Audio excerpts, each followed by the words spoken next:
हं. ती उत्तम पर्यटन स्थळे आहेत, ते कर सुरक्षित प्रदेश आहेत, ते पूर्वीचे ब्रिटिश अंकित देश आहेत, की ते सर्वाधिक साखर उत्पादक देश आहेत. आता या क्वेशनसाठी बघा कुठल्याही बुक्समध्ये तुम्हाला पटकन त्याचा आन्सर मिळणार नाही. पण जेव्हा तुम्ही previous year question paper solve करता, की असा एखादा क्वेशन आलाय, तर हाच क्वेशन किंवा ह्याच्याशी रिलेटेड असा क्वेशन एखाद्या वेळेस रिपीट होऊ शकतो नेक्स्ट एक्झाममध्ये. तर त्यासाठी हे क्वेशन पेपर सॉल्व्ह करायचे असतात. ज्यामध्ये आता काय आहे आपलं correct answer?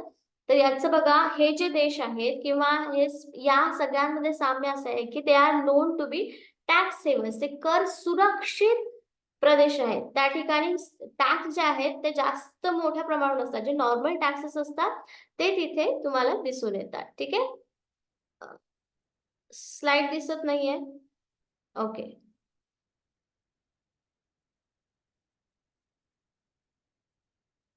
Okay. Is it visible now?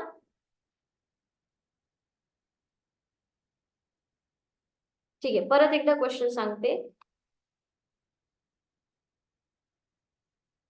What is common about the following countries? निम्न नमूद देशांबाबत समान बाब कोणती? Cyprus, Virgin island, Cayman island, Bahamas and Mauritius. They are the best tourist destination. ती उत्तम पर्यटन स्थळे आहेत. They are known to be tax havens. ते कर सुरक्षित प्रदेश आहेत. They are former British colonies. ते पूर्वीचे ब्रिटिश अंकित देश आहेत. They R highest sugar production countries. ते सर्वाधिक साखर उत्पादक देश आहेत. तर यापैकी जसं मी सांगितलं तुम्ही म्हणजे व्हिडिओ जरी दिसत नसला तरी तुम्हाला ऐकू आलं असेल, की या देशामध्ये कॉमन अशी कोणती गोष्ट आहे, की ते काय आहे? कर सुरक्षित प्रदेश आहेत. हे त्यांच्यामध्ये स्पेसिफिक गोष्ट तुम्हाला दिसून येईल. ठीक आहे. Now the next question is duty drawback scheme in the context of foreign trade policy of India was aim at. भारताच्या परकीय व्यापार धोरणासंदर्भात कर प्रत्यादान योजनेचे उद्दिष्ट डॅश डॅश आहे. कर प्रत्यादान. ठीक आहे. It is related to trade, foreign trade किंवा ट्रेड पॉलिसी ऑफ इंडिया. भारताच्या व्यापार धोरणाशी हे रिलेटेड आहे ड्रॉबॅक स्कीम. मग आता ही ड्युटी ड्रॉबॅक स्कीम जी आहे ती आहे का तुम्हाला सिलेबसमध्ये डिटेलमध्ये? तर डिटेलमध्ये नाही, पण ह्या ज्या गोष्टी आहेत तुम्ही इकॉनॉमिक्सचा स्टडी करताना किंवा न्यूजमध्ये तुम्हाला अशा गोष्टी ऐकायला मिळतील. तर ड्युटी ड्रॉबॅक हे रिलेटेड कशाशी आहे? तर जी वस्तू आहेत, वस्तूंची जी निर्यात होते याच्यामध्ये काय असतं? स्पर्धा लागते. 2-3 देश असतील तर हे 2-3 देश काय करतात? तर कोणत्या पद्धतीने आपला एक्सपोर्ट वाढवता येईल किंवा आपला जो वस्तूंचा खरेदी व्यापारीचा व्यवसाय आहे त्याला चालना देऊन बाकीच्या लोकांना असं वाटलं पाहिजे की या वस्तूची गरज आपल्या देशात आहे आणि आपण त्याचा इम्पोर्ट केला पाहिजे. तर यासाठी लोक काय करत असतात? वेगवेगळ्या आयडियाज लढवत असतात. तर त्यांना काय म्हणतो आपण? कॉम्पिटिटिव्हनेस ऑफ एक्सपोर्ट गुड्स. वस्तूंची निर्यात वाढवण्यासाठी स्पर्धाशीलता वाढवणं हे त्याचं पहिलं नाही, पण हे उद्दिष्ट असतं. कशाचं? व्यापार धोरणाचं. ओके. परकीय व्यापार धोरणामध्ये. मग याचा ऑप्शन करेक्ट कोणतं येणार आहे? Okay. Enhancing reach out more countries for export, enhancing the competitiveness of the export. ठीक आहे. निर्यात वस्तूची स्पर्धाशीलता वाढवणे हे त्याचं करेक्ट आन्सर आहे. Okay. Very good. Now the next question.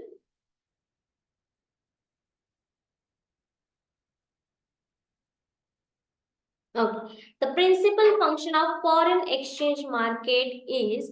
परकीय चलन बाजाराचे मुख्य कार्य काय? आता परकीय चलन बाजाराचे कार्य आपण आधी पण अभ्यासले आहेत, पण या दिलेल्या ऑप्शन्स पैकी त्याचं कार्य कोणतं आहे किंवा फंक्शन कोणतं आहे हे आपल्याला बघायचं आहे. ऑप्शन आहे the transfer of purchasing power from one nation and currency to another. एक देश व चलनाच्या खरेदी शक्तीचे दुसरा देश व चलनाच्या खरेदी शक्तीचे हस्तांतरण करणे. The transfer of selling power from one nation and currency to another. एक देश व चलनाच्या विक्री शक्तीचे दुसरा देश व चलनाच्या विक्री शक्तीचे हस्तांतरण करणं. Transfer the foreign currency loans from one country to another. ठीक आहे. आणि परकीय चलनाचे एका देशाकडून दुसऱ्या देशाकडे हस्तांतर करणे. Transfer of trade payments from one country to another. व्यापार देयकांचे एका देशाकडून दुसऱ्या देशांकडे हस्तांतरण करणे. तर याचं करेक्ट आन्सर काय येणार आहे? आता एक एक करत आपण स्किप करूया म्हणजे आपल्याला करेक्ट आन्सर मिळेल. तर व्यापार देयकांचे एका देशाकडून दुसऱ्या देशांकडे हस्तांतरण हे एक्सचेंज मार्केटमध्ये होत नाही व्यापाऱ्यांचं. ठीक आहे. म्हणजे पैसे होतात पण हे त्याचं मुख्य कार्य नाहीये. ठीक आहे. मग कोणतं मुख्य कार्य आहे? परकीय चलनाचे एका देशाकडून दुसऱ्या देशांकडे हस्तांतर करणे. परकीय चलनच फक्त येईल का त्याच्यामध्ये? नो, मग सी पण नाही येणार. मग एक देश व चलनाच्या विक्री शक्तीचे दुसरा देश व चलनाच्या विक्री शक्तीचे हस्तांतरण करणे. विक्री शक्तीचं हस्तांतरण करणं फक्त आहे का? नाही.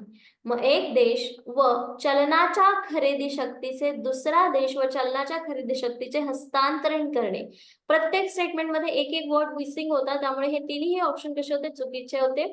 या ठिकाणी एक वर्ड करेक्ट होता, तो म्हणजे एक स्टेटमेंट किंवा एक ऑप्शन बरोबर होतं, ते म्हणजे ए, की चलनाची खरेदी शक्तीची पर्चेसिंग पॉवर पण आहे, खरेदी शक्ती पण आहे आणि त्याचं हस्तांतरण पण होतं. ते एकमेकांना देऊ पण शकतात आणि त्याची कॅपॅसिटी पण असते. ठीक आहे, म्हणून तिथे ऑप्शन फर्स्ट करेक्ट आन्सर आहे. आता हा जो आहे EPZ जो आहे India's first export processing zone. Export processing zone काय म्हणू शकतो आपण इथे?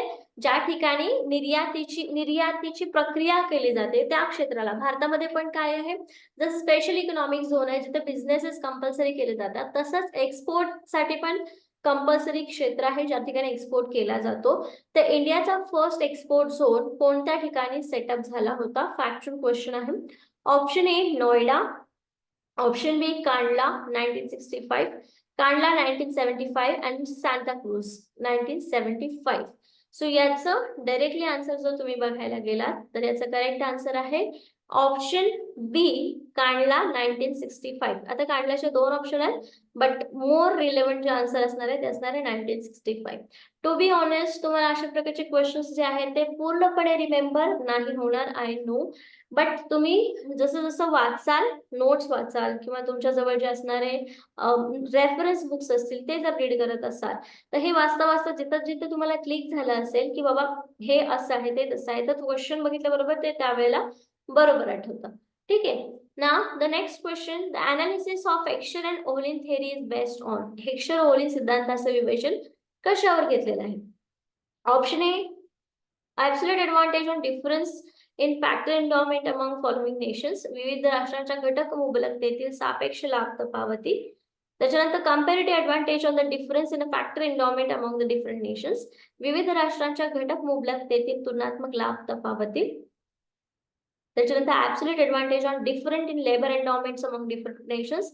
विविध राष्ट्रांच्या श्रम मुबलकतेतील सापेक्ष लाभ तफावती. द डी आहे comparative advantage on the difference in labour endowment among different nations. विविध राष्ट्रांच्या श्रम मुबलकतेतील तुलनात्मक लाभ तफावती. तर याच्यामध्ये जो हेक्स्चर ओहलीन सिद्धांत आहे किंवा हेक्स्चर ओहलीन मॉडेल आहे ते काय सांगतं? तर याच्यामध्ये फर्स्टली तुम्हाला असं सांगितलं जातं की जो फॅक्टर एन्डॉवमेंट म्हणजे तुमच्याकडे कोणता फॅक्टर मॅक्झिमम आहे. ठीक आहे, म्हणजे अमेरिकेकडे जसं तंत्रज्ञान किंवा मशिनरी जास्त आहे, तसे भारताकडे श्रमिक जास्त आहे. मग भारताने कशाचं उत्पादन केलं पाहिजे की श्रमप्रधान किंवा श्रमिकांकडून ज्या ज्या वस्तू तयार होऊ शकतात, ज्या ज्या वस्तूंकडून श्रमिक काय करू शकतात, जास्तीत जास्त प्रोडक्शन करू शकतात, त्या गोष्टीचा वापर करून त्याचं प्रोडक्शन केलं पाहिजे त्या वस्तूशी रिलेटेड. आणि ज्या वस्तूचं लोकांना म्हणजे जसं अमेरिकेकडे भांडवल जास्त आहे, अमेरिकेकडे मशिनरी जास्त आहे, तंत्रज्ञान जास्त आहे, तर अमेरिकेने त्याचा वापर करून प्रोडक्शन जास्त केलं पाहिजे. सो या प्रकारच्या सिद्धांतावर किंवा या प्रकारे हेक्स्चर ओहलीन सिद्धांताचं विवेचन होतं. तर त्यानुसार ही थेरी कशावरती बेस्ड आहे? Analysis of Heckscher Ohlin. तर ही कंपॅरेटिव्ह ॲडव्हांटेज, ऑब्व्हियसली कंपॅरेटिव्हली तुमचं ॲडव्हांटेज किंवा जो घटक लाभ आहे तो कशावरती डिपेंड असणार आहे? तुमच्या विविध राष्ट्रांच्या घटक मुबलकते, जे घटक तुमच्याकडे जास्त अवेलेबल आहेत त्याच्यावरती तुमचा लाभ बेस्ट आहे असं हेक्स्चर ओहलीन सिद्धांत सांगतो. ठीक आहे, लक्षात येत आहे?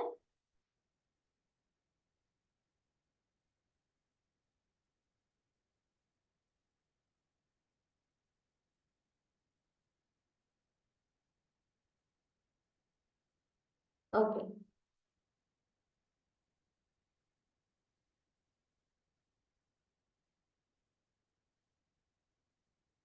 ओके, आता इथं वैशिष्ट्य दिले बघा एका संस्थेची आणि ती संस्था कोणती आहे हे तुम्हाला ओळखायचं आहे.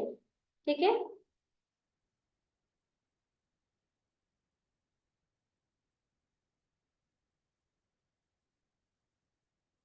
फर्स्ट आहे, this international institution was set up in 1956. या आंतरराष्ट्रीय संस्थेची स्थापना जी आहे ती झाली होती 1956 मध्ये.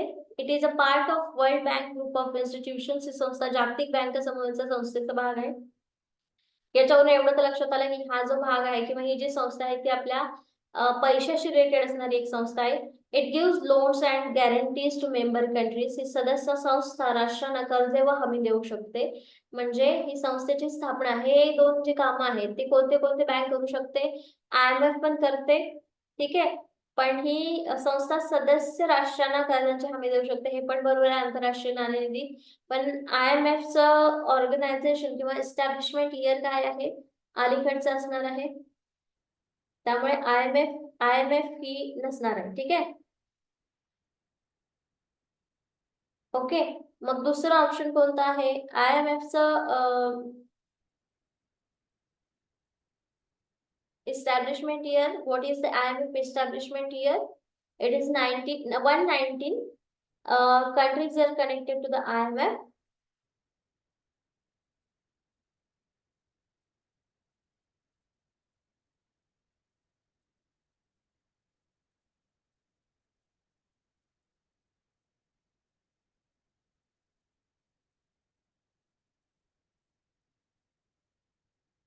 ओके, सो असं बघायला गेलं तर याच्यामध्ये आंतरराष्ट्रीय वित्तीय महामंडळ किंवा आंतरराष्ट्रीय विकास संघटन या दोन संस्था तुम्हाला कर्जाची हमी देऊ शकत नाही. आणि आंतरराष्ट्रीय नाणेनिधीचा पक्का 1956 नाहीये. त्यामुळे याच्यामध्ये एकच ऑप्शन इथे करेक्ट असू शकतं सध्या, ते म्हणजे international bank of reconstruction and development, IBRD.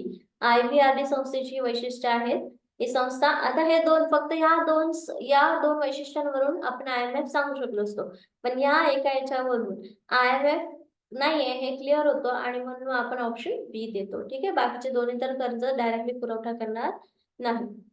Now the amended फेरा was pass in 19 sorry, the amended FERA was passed in dash dash and it was replaced by dash dash.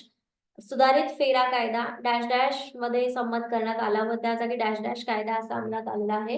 तर कोणता कायदा रिप्लेस करण्यात आलेला आहे फेराच्या ऐवजी?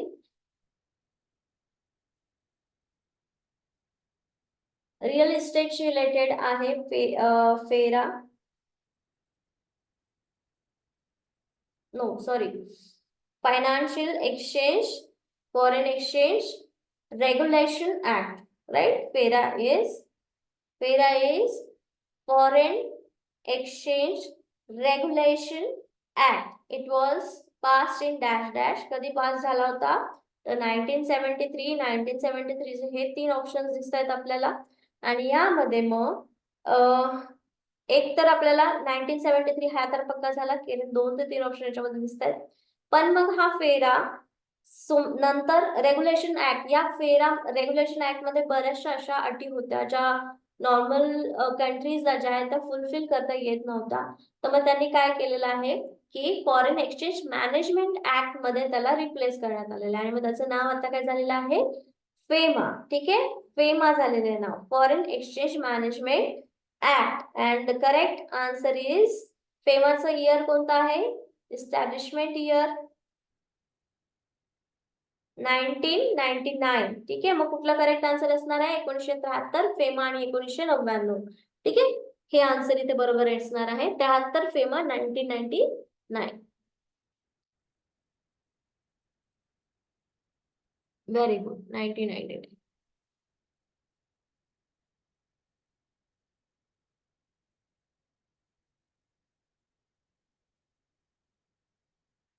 मला वाटतं लास्ट जे लेक्चर घेतलं होतं बँकेशी रिलेटेड, तेव्हा पण एक टास्क दिला होता की संस्था आणि त्यांच्या स्थापना इयर तुम्ही लिहून काढा. तर बऱ्याच जणांनी ते लिहून काढलेले आपल्या ग्रुपवरती नोट्सच्या पॉइंटमध्ये ते लिहून दिलेलं आहे. ते एकदा चेक करा तुम्ही, ठीक आहे. Now the next question, the prevention of money laundering act was passed in dash dash year. अवैध सावकारी प्रतिबंध कायदा डॅश डॅश साली संमत करण्यात आलेला आहे. अवैध सावकारी प्रतिबंध कायदा म्हणजे काय? की ज्या ठिकाणी सावकारीला हे करण्यात आलेलं आहे, अडवणूक करण्यात आलेली आहे. सावकारीमुळे ज्या लोकांचं शोषण होत होतं ते बंद करण्यासाठी या प्रकारचा कायदा करण्यात आलेला आहे. आणि हा कायदा कधी संमत करण्यात आलेला आहे? ऑप्शन्स आहेत 2001, 2008, 2002, 2007 आणि याचं करेक्ट आन्सर आहे ऑप्शन सी. ठीक आहे, 2002. 2002 मध्ये हा कायदा इथे संमत करण्यात आलेला आहे. कोणता? अवैध सावकारी प्रतिबंध कायदा. Okay, very good. You all are clever. मस्त आन्सर देताय तुम्ही तर. You all are prepared also. बघा, लास्ट जो क्वेश्चन पेपर केला होता आपण 2023चा मार्चचा, त्याच्यामध्ये पण तुम्हाला याच्यावरती क्वेश्चन आला होता, आठवत असेल तर. तर त्याच पाठवरती इथे परत क्वेश्चन आलेत आणि एक नाही असे 2 प्रश्न आलेत एका मागोमाग एक. ठीक आहे, बघा पहिला म्हणजे 45 नंबरचा क्वेश्चन आहे. Identify the correct statement from the following. खालीलपैकी बरोबर विधान ओळखा. Narrow money and broad money are always same. संकुचित पैसा व विस्तृत पैसा हे नेहमी संकुचित असतात. बरोबर विधान ओळखायला लावलं, त्यामुळे पहिले इथंच गेलं. दुसरं आहे, संकुचित पैसा हा विस्तृत पैशापेक्षा जास्त असतो. Is it? संकुचित पैसा किंवा कमी झालेला पैसा हा विस्तृत पैशापेक्षा जास्त असतो का? नाही, म्हणून बी ऑप्शन पण नाही. सी ऑप्शन काय म्हणतो? Narrow money same as broad money depending on the policy of government. गव्हर्नमेंटच्या पॉलिसीवर नॅरो मनी आणि ब्रॉड मनी हे ठरतात का? नाही, म्हणून सी पण ऑप्शन इथे चुकीचं आहे. मग करेक्ट आन्सर कोणता आहे? D. The broad money is always greater than narrow money. वाचल्या लक्षात येईल की विस्तृत पैसा हा संकुचित पैशापेक्षा नेहमी जास्त असतो. हे काय आहे? करेक्ट आन्सर आहे. Okay, D answer. समजतंय का? उशीर झाला म्हणून होत नाहीये. Okay. The next question, in the context of India, which is the correct definition of M1? M1 ची डेफिनेशन कोणती आहे? M1 मध्ये काय घेतलं जातं? M1 हा संकुचित आहे की विस्तृत पैसा आहे, असा क्वेश्चन होता 2023च्या क्वेश्चन पेपर मध्ये, राईट? M1 का M3 किंवा ब्रॉड मनी कोणता आहे असं विचारलेलं आहे, गेस. तर याच्यामध्ये पण आता याच्या विचारलेलं आहे की M1 मध्ये डेफिनेशन विचारले, म्हणजे M1 मध्ये काय कन्सिडर केलं जातं किंवा M1 मध्ये कोणत्या गोष्टी कॅल्क्युलेट होतात. ठीक आहे, M1 currency plus demand deposits, M1 currency plus term deposit, M1 currency plus demand deposits, other deposits, currency plus post office savings, and the correct answer is other deposits. पैसा, मागणी ठेवी आणि इतर ठेवी या M1 मध्ये कॅल्क्युलेट होतात. Currency, demand deposits आणि other deposits. Okay, C is the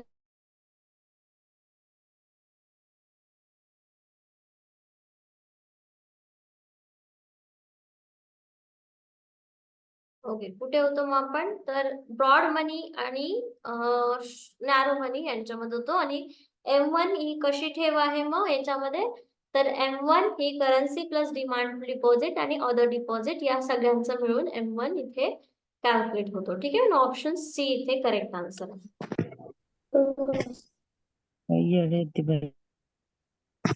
डोक्याचा भाग नाही, त्याला कधी पण Now next question. Which of the following is not source of aggregate monetary resource in India? खालीलपैकी कोणता भारतातील समग्र मौद्रिक संसाधनाचा स्रोत नाही? समग्र मौद्रिक म्हणजे जिथे मॉनिटरी आहे तिथे नंबर्स येतात. नंबर्स म्हणजे कोणते नंबर्स? इंटरेस्ट रेट असेल किंवा त्या पर्टिक्युलर गोष्टीचा रेशिओ असेल की ही बँक आहे तर या बँकेला किती पर्सेंटनी लोन आरबीआय देते, त्यांच्याकडून किती पर्सेंट किती व्याजाने ही बँक परत घेते, ह्या मॉनिटरी टर्म झाल्या. ठीक आहे, कोणत्या? मॉनिटरी टर्म म्हणजे नंबर्स येणार. ठीक आहे, क्वांटिटेटिव्ह डेटा किंवा क्वांटिटेटिव्ह मेजर्स जे असणार ते पूर्ण मॉनिटरी मध्ये येणार. त्या ऍग्रिगेट मॉनिटरी म्हणजे काय? समग्र मौद्रिक म्हणजे एकूण मौद्रिक संसाधन स्त्रोत नाही असं विचारलंय. कोणाचा? तर भारतातील. तर ऑप्शन्स आहे याच्यामध्ये, net bank credit to government, सरकारला दिलेले नक्त बँक कर्ज, हे तर बँकेचं किंवा गव्हर्नमेंटचा एक सोर्स आहे. Bank credit to the commercial sector, commercial सेक्टरला जे आरबीआय पैसे देते ते सुद्धा भारतातील एकूण मौद्रिक संसाधनाचा एक स्रोत आहे. त्याच्यानंतर net foreign exchange assets of banking sector, banking क्षेत्रातील नक्त विदेशी चलन साठा, हे पण याच्यामध्ये काय आहे आपल्याकडे? आरबीआयचा साठा आहे, म्हणजे काही स्त्रोत आहे, संसाधनाचा स्त्रोत आहे. मग लास्ट ऑप्शन राहतं नेट पब्लिक डेब्ट ऑफ द गव्हर्नमेंट, सरकारचे नक्त सार्वजनिक कर्ज. सरकारने दिलेले जे कर्ज आहे ते तुमचा संसाधनाचा स्त्रोत आहे का? तर हा इथे कर्जाचा स्रोत नाही. नेट पब्लिक डेब्ट हा सार्वजनिक गव्हर्नमेंटचा पार्ट नाही किंवा गव्हर्नमेंटला मिळणारा जनरेशन, इन्कम जनरेशन इथे होत नाही. ठीक आहे, जे गव्हर्नमेंट कर्ज घेते ते. म्हणून ऑप्शन डी इथे काय आहे, करेक्ट आन्सर आहे. स्रोत नाही असं म्हटलं होतं ना, नंबर्स आपलं मौद्रिक समग्र मौद्रिक सोर्सेस. ठीक आहे.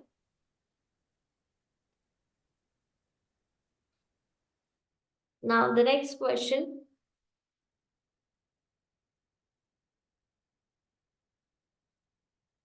In order to determine the external value of rupee, India shifted from fixed par values of rupee to the basket of currencies comprising in 1990 1975. रुपयाची बाह्य किंमत ठरवण्यासाठी भारताने सन 1975 मध्ये स्थिर विनिमय किमतीचा त्याग करून डॅश डॅश चलनाच्या समूहाशी रुपया निगडीत केलेला आहे. कशाशी निगडीत रुपया चलनामध्ये आणलेला आहे? भारताने 1975 मध्ये स्थिर विनिमय दराचा किंवा स्थिर विनिमय किमतीचा त्याग करून. ऑप्शन आहे pound sterling, American dollar, yen and German mark. त्याच्यानंतर pound sterling, euro, American dollar, yen, euro, pound sterling, German mark, yen. आता याच्यामध्ये काय केलेलं आहे तर त्यांचा India shifted from fix rupees value असं म्हटलेलं आहे.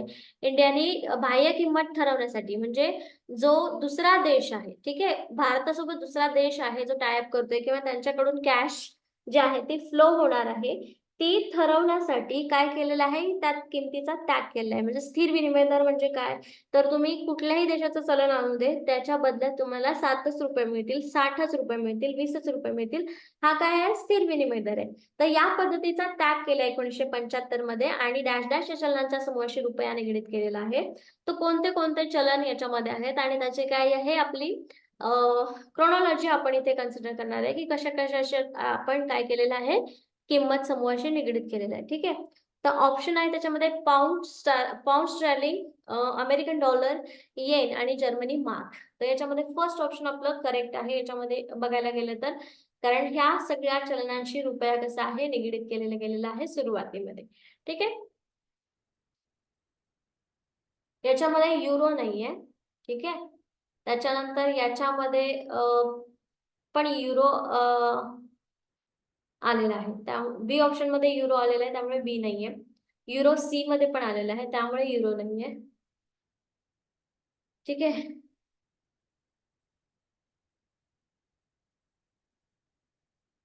अजून काय, सी डी मध्ये पण युरो, म्हणजे तिन्ही मध्ये युरो आलाय म्हणून हा ऑप्शन आपल्या याच्यामध्ये येतच नाही. तर ऑप्शन ए इथे करेक्ट आहे. ओके.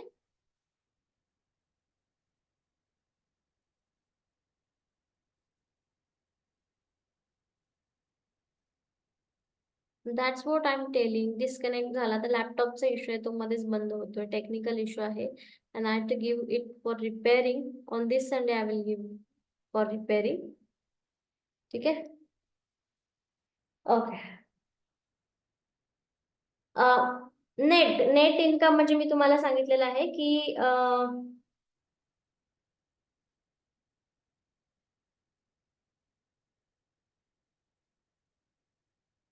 काय म्हणलेलं, नेट म्हणजे ग्रॉस आणि नेट मध्ये बघा. ग्रॉस म्हणजे आपण ज्याच्यामध्ये सगळे ऍडिशन डिडक्शन सगळे ऍड करतो तेव्हा ते ग्रॉस असतं. आणि नेट नेट म्हणजे काय असतात की जे जे तुमच्या टॅक्सेस डिडक्शन्स आहेत ते जाऊन जे खाली किंमत राहते किंवा खाली जी अमाऊंट राहते त्याला नेट म्हणतो. तर याच्यामध्ये नक्त म्हणजे पण तेच की पब्लिक डेप्ट. पब्लिक डेप्ट म्हणजे सार्वजनिक कर्ज, पण कसे, गव्हर्नमेंटचं कर्ज पण कसं, ज्याच्यातून सगळे टॅक्सेस वगैरे जाऊन जी किंमत किंवा कर्ज राहते त्याला आपण काय म्हणतो, पब्लिक डेप्ट. नेट पब्लिक डेप्ट, सार्वजनिक कर्ज. Okay. Which of the following is a major कॉन्ट्रीब्युटर to India's foreign exchange reserve. भारतातील विदेशी चलन साठ्यामध्ये कशाचा मोठा साठा आहे? विदेशी चलन, विदेशी चलन हे फक्त मनीच्याच रूपात असेल असं नाही, तर वेगवेगळ्या रूपामध्ये हे विदेशी चलन असणार आहे. तर भारताचा जो विदेशी चलन साठा आहे तो कशाचा मोठा आहे?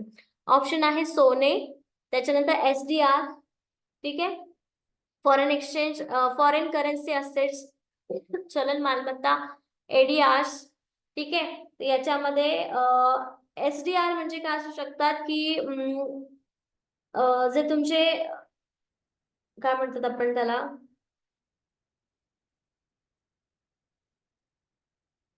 असेट्स जे असतात ज्याच्यावरती तुमचा हक्क आहे, ठीक आहे. ही काय करन्सी किंवा पैसे असे कन्सिडर केले जात नाही. इंटरनॅशनल पॉलिसी, इंटरनॅशनल फंड्स जे असतात त्या फंड्समध्ये तुमचे काही होल्डिंग्स असतात, ठीक आहे. शेअर्स म्हणू शकतो किंवा तुमचे राईट्स आहेत जे तुम्ही त्याच्यामध्ये टाकलेले आहेत, त्यांना तुम्ही काय म्हणतात, SDR म्हणतात, ठीक आहे. त्याच्यामध्ये वेगवेगळ्या करन्सीज म्हणजे वेगवेगळ्या देशांच्या करन्सीज समाविष्ट असतात SDRs मध्ये, आणि त्याच्यात एखादं तुमचा शेअर असेल तर तुमचा चलन साठा असतो तो, त्याच्यामध्ये तुमचं चलन असतं, ठीक आहे. त्याच्यानंतर मग आता याच्यामध्ये विचारले की विदेशी चलनमध्ये सगळ्यात मोठा साठा कशाचा आहे, भारताचा. तर याच्यामध्ये फॉरेन करन्सी असेट्स मध्ये सध्या भारताचा वाटा जास्त आहे, ठीक आहे. म्हणून ऑप्शन सी इथे करेक्ट जास्त आहे. फॉरेन करन्सी असेट्स म्हणजे काय, विदेशी चलन जे आहे, आपण जे ट्रॅव्हलिंग मध्ये करताना किंवा एक्सपोर्ट करतो तेव्हा आपल्याकडे जे चलन येतं फॉरेन करन्सी असेट्स, त्यामध्ये आपल्याकडे जास्तीत जास्त काय आहे, साठा आहे भारतामध्ये, ठीक आहे. The next question is, all the state cooperative banks in India are scheduled banks. भारतातील सर्व राज्य सहकारी बँका या अनुसूचित बँका आहेत, ठीक आहे. तर याच्यामध्ये जे स्टेटमेंट आहे की शेड्यूल्ड बँक्स ज्या आहेत ते कॉर्पोरेट बँक सारखेच काम करतात किंवा त्या दोन्हींना एक म्हटलं तरी चालणार आहे. ऑल स्टेट कोऑपरेटिव्ह बँक्स या इंडियाच्या सगळ्या शेड्यूल्ड बँक्स आहेत, अनुसूचित बँका आहेत, ठीक आहे. जरी कमी लेवल किंवा छोट्या लेवलवरती काम करत असतील कमर्शियल बँकच्या नंतर, म्हणून यांना आपण शेड्यूल्ड बँक सुद्धा म्हणतो, ठीक आहे. इंडियामध्ये ऑल स्टेट, प्रत्येक स्टेट मधल्या कोऑपरेटिव्ह बँक त्यांना आपण अनुसूचित बँका म्हणतो. दुसरं स्टेटमेंट असं आहे, all scheduled banks are nationalise bank. अनुसूचित बँका राष्ट्रीयकृत बँका आहेत. असं जर म्हटलं आपण की अनुसूचित बँका राष्ट्रीयकृत बँका आहेत म्हणजे कोऑपरेटिव्ह बँक ह्या राष्ट्रीयकृत बँका आहेत का, नाही. कोऑपरेटिव्ह बँक्स ह्या डिस्ट्रिक्ट लेवल किंवा तालुका लेवलवरती चालताना आपण बघितलेले आहेत, तर त्याच्यामध्ये राष्ट्रीयकृत बँका त्या नसतात. त्यामुळे हे ऑप्शन सेकंड किंवा स्टेटमेंट सेकंड जे आहे ते चुकीचं आहे. तर या स्टेटमेंट मधून तुम्हाला करेक्ट स्टेटमेंट निवडायचं आहे. हे आहे, both statement first and statement second are incorrect. Statement first is incorrect and statement second is correct. The statement one is correct and the statement second is incorrect. The correct answer आहे option C, विधान ए बरोबर एक बरोबर आहे आणि दोन हे चूक आहे, ठीक आहे.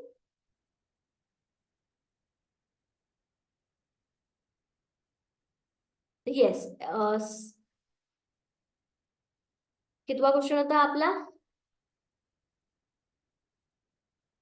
15 क्वेश्चन्स.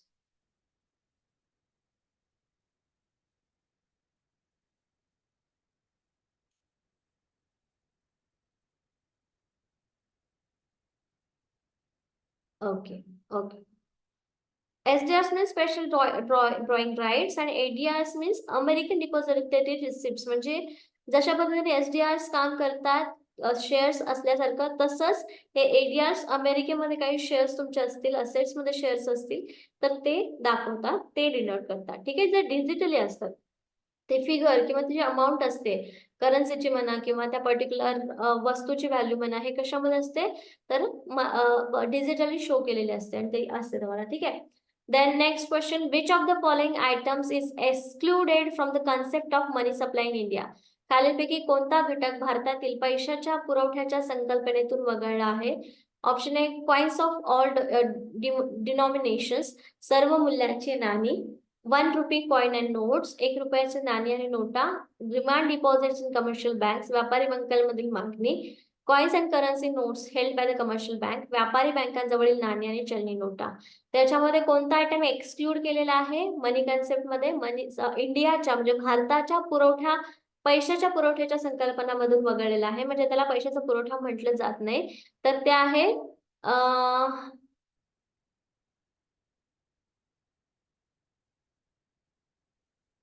ओके. सो याचा आन्सर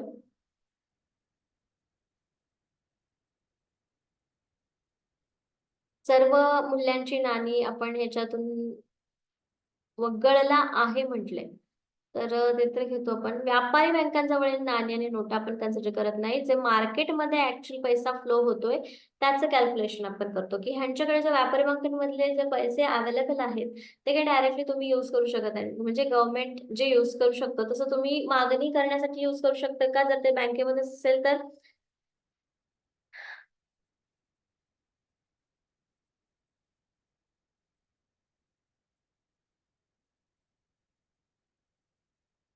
ओके, तर म्हणून ऑप्शन डी इथे करेक्ट आहे. Now the next question. The government introduced repo rates and reverse repo rate in the years dash dash and dash dash respectively. त्याच्यामध्ये रेपो रेट आणि reverse repo rate काय असतो, तर commercial बँकांना RBI म्हणजे बँकांची बँक हे काय करत असते, लोन देत असते, राईट. मग हे व्यापारी बँका म्हणजे कमर्शियल बँक्स या आरबीआय कडून काही पैसे घेत असताना किंवा लोन घेत असताना ज्या रेटनी त्यांना ते लोन मिळतं त्याला आपण रेपो रेट म्हणतो. ठीक आहे, ज्या रेटने ते लोन घेत आहेत सेंट्रल बँकेकडून, तर त्याला आपण रेपो रेट म्हणतो. आणि रिव्हर्स रेपो रेट म्हणजे काय, तर ज्या ज्या इंटरेस्ट रेटला तुम्ही बँकेला काय करत आहात, पैसे देत आहात, तर त्याला आपण ऍक्च्युली ठेव म्हणून जेव्हा तुम्ही काही पैसे त्यांच्याकडे देता, तर ज्या रेटला ते पैसे तुम्ही ठेवत आहात त्याला तुम्ही काय म्हणतात, रिझर्व रेपो रेट. ठीक आहे, रिझर्व रेपो रेट. लक्षात येत आहे. आता हा फॅक्च्युअल क्वेश्चन आहे की हा कोणत्या इयर मध्ये स्टार्ट झालेला आहे, तुम्हाला प्रॅक्टिस करून करून लक्षात येईल.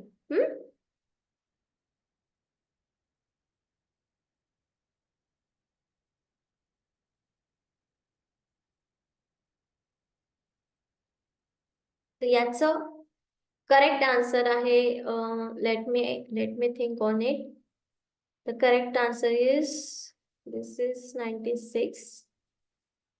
रेपो रेट इज 19.6 मला आपल्याला इथे एकच ऑप्शन दिसतो, राईट. दुसरं ऑप्शन दिसत नाहीये, तर याच्यामध्ये आपलं करेक्ट आन्सर येईल 1992. एक कोणतं जरी माहिती असेल तुम्हाला तर पहिले तुम्ही ऑप्शन मध्ये शोधायचं की ते आन्सर आहे की नाही.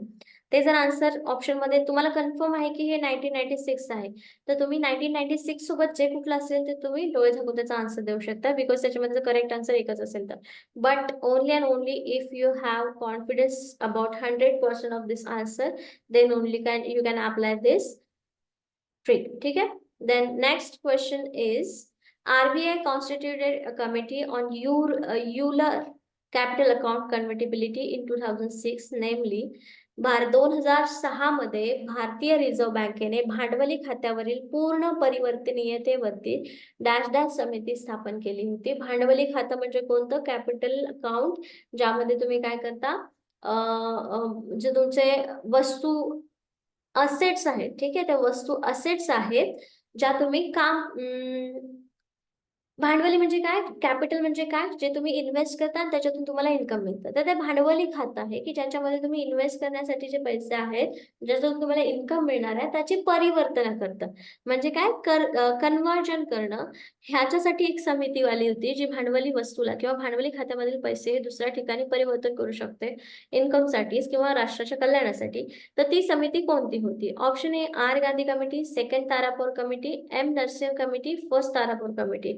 And the correct answer is option B, second Tarapur committee होती जी भांडवली खात्यावरील परिवर्तनाशी निगडीत होती. लक्षात राहील जर पुन्हा कुठल्या पेपरमध्ये किंवा क्वेश्चन पेपरमध्ये असा क्वेश्चन विचारला की भांडवली खात्यावरची पूर्ण परिवर्तन या डॅश डॅश संस्थेने डॅश डॅश मध्ये केली होती, तर दुसरी तारापूर समिती 2006 मध्ये केली होती. ठीक आहे.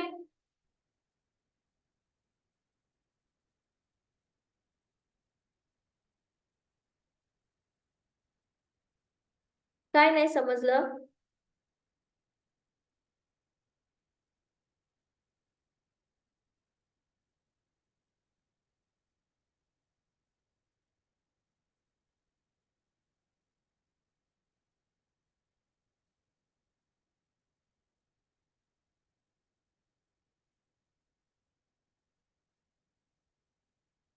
ओके, रेपो रेट किंवा रिव्हर्स रेपो रेट नाही समजलं का? 51.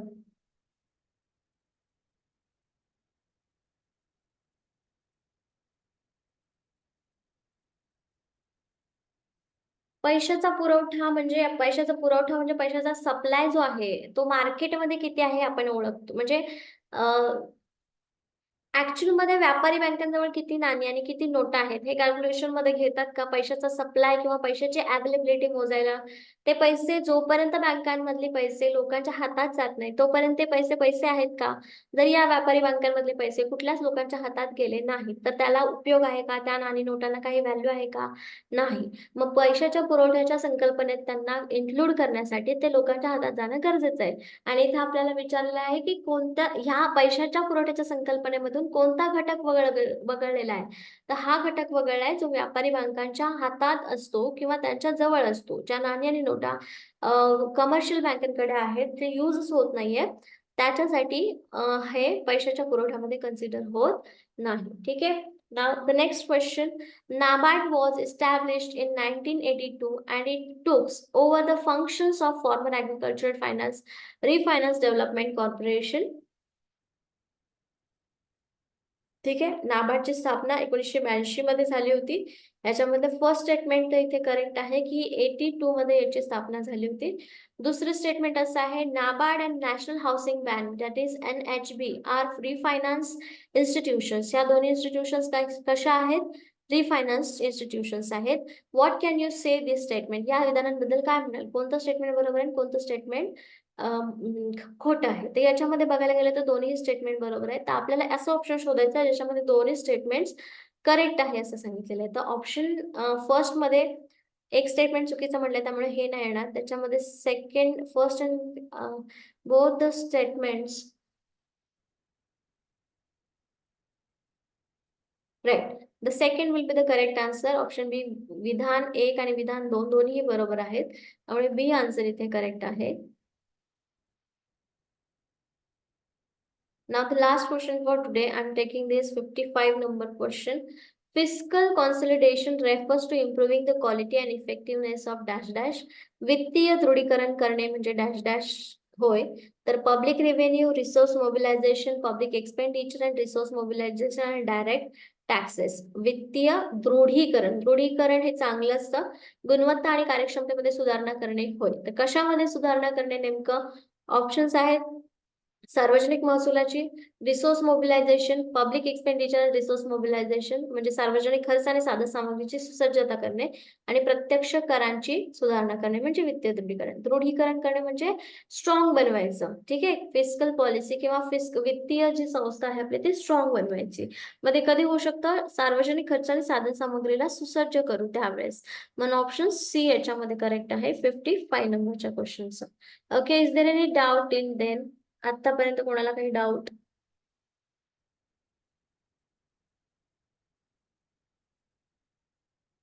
Sorry for disturbance and sorry for late lectures. Okay. I couldn't tell what happening, what exactly the problem is in my life or in my personal life, but definitely I will not make you disturb your studies. ज्या काही study आहे ते तुमच्या disturb नाही होणार, ते आपण continue ठेवणार आहोत. Okay, don't worry about it.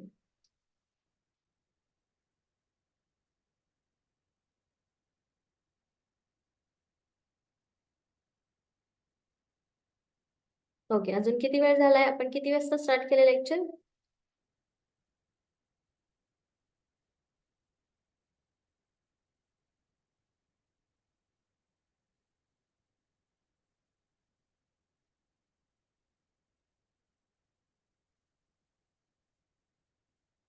Okay.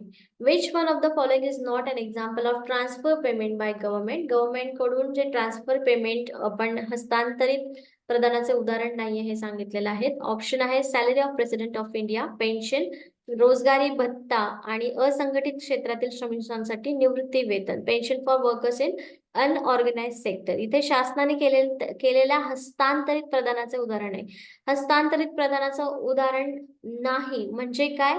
तर एका गव्हर्नमेंट कडून ती जी पैसे आहेत किंवा जे प्रदान आहे ते डायरेक्ट दुसऱ्या व्यक्तीला दिलेलं नाहीये किंवा थर्ड व्यक्तीपर्यंत गेलं नाही. तर हे गव्हर्नमेंट आहे, मेन गव्हर्नमेंट कडून स्टेट गव्हर्नमेंट पर्यंत जातं जेव्हा तो व्यक्ती तिथे कार्यरत असेल किंवा ती व्यक्ती तिथे कार्य करत नसेल तर त्याच्या निमित्ताने त्याला ते पैसे दिले जातात. ठीक आहे. जसं की निवृत्ती वेतन, बेरोजगारी भत्ता, असंघटित क्षेत्रातील श्रमशक्ती निवृत्त भेदता, हे सगळं काय आहे?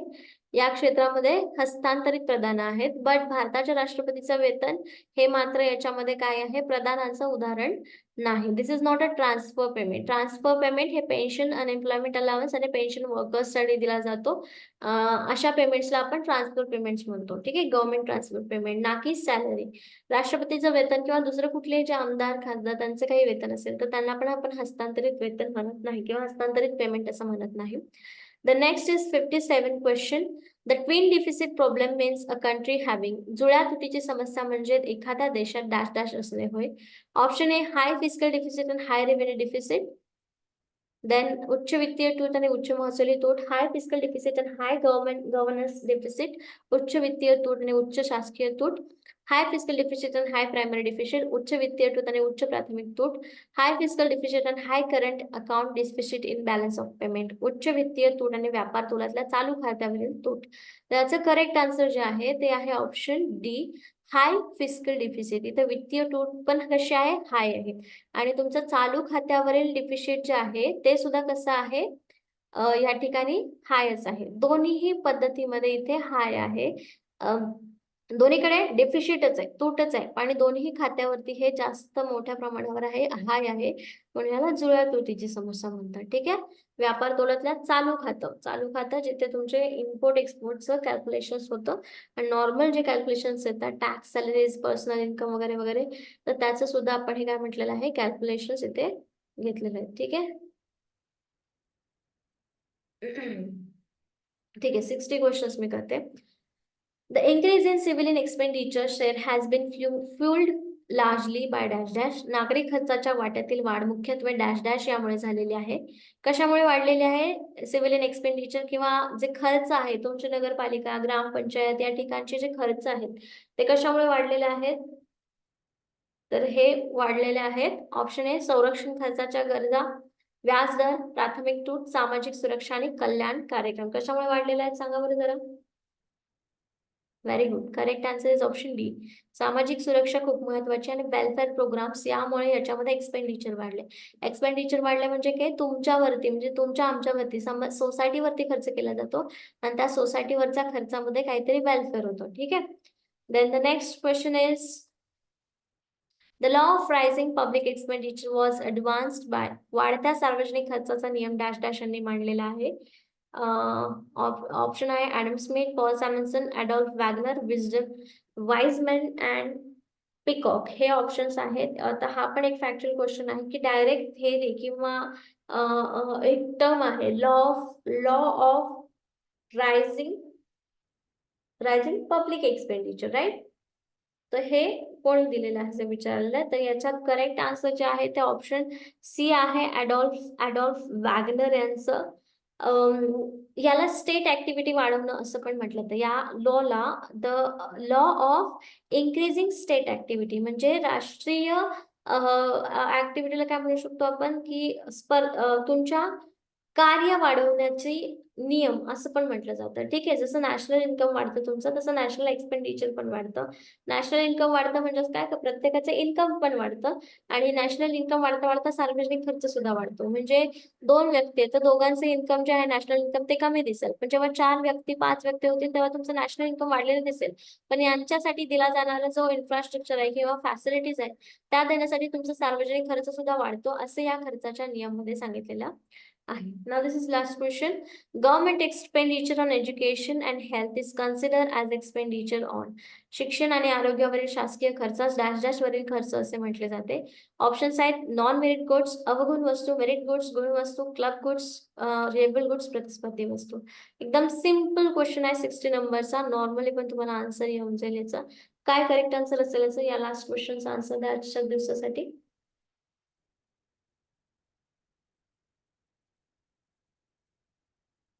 Don't get panic if the lecture link is not coming. मी जेव्हा जेव्हा लेक्चर लिंक येणार असेल त्यावेळेस तुम्हाला सांगते. ठीक आहे.